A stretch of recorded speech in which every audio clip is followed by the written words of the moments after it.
La quatrième période de l'histoire de l'Église est celle de l'Église de Thyatire, Apocalypse 2,18, où le Seigneur se fait connaître pour que les vainqueurs aient la victoire.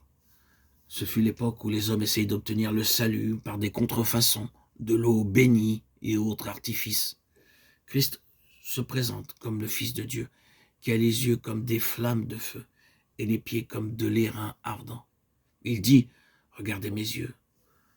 En entrant en sa présence, je peux voir le feu de ses yeux. Pour ainsi dire, ses pieds étaient comme de l'airain. L'airain parle du jugement. Jean 3,14 se réfère au serpent d'airain. L'histoire est mentionnée dans Nombre 21,9 à cause de la rébellion du peuple d'Israël. Dieu envoya le jugement par la morsure des serpents venimeux. Le serpent Satan trouble l'Église, et à moins que le péché dont il est à l'origine ne soit jugé, nous ne pouvons pas le vaincre.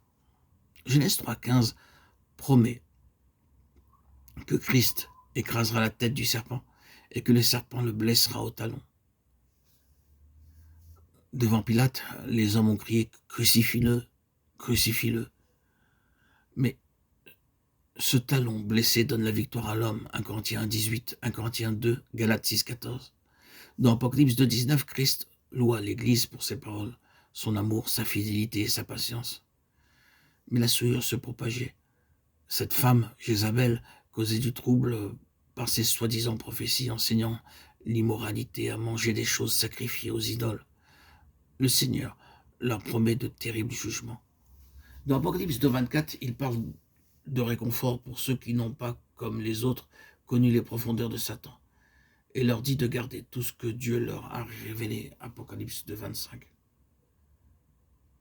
Les choses permises à Thyatire peuvent être comparées aux terribles pratiques de l'Église catholique romaine, spécialement au Moyen-Âge. Ne permettez à personne d'amoindrir la vie en vous.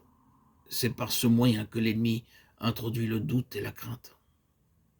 Aux vainqueurs, la promesse est donnée qu'ils régneront, Apocalypse 2,26, car tous les croyants ne régneront pas. 1 Corinthiens 6,3 nous dit que les saints jugeront les anges.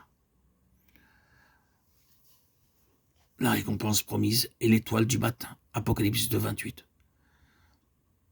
Une fois de plus, il est rappelé au peuple de Dieu d'être sensible à la voix de Dieu. La voix douce et subtile est entendue seulement par ceux qui vivent près de lui. 1 Roi 19,12. Alors que nous verrons le Seigneur Jésus-Christ dans sa vraie grandeur, nous serons rendus capables de vaincre, de surmonter les malheurs des derniers jours. Dans les chapitres 2 et 3, nous voyons se dérouler l'histoire de son Église à travers les âges. Le travail de Dieu ne s'arrête pas, même si les serviteurs meurent.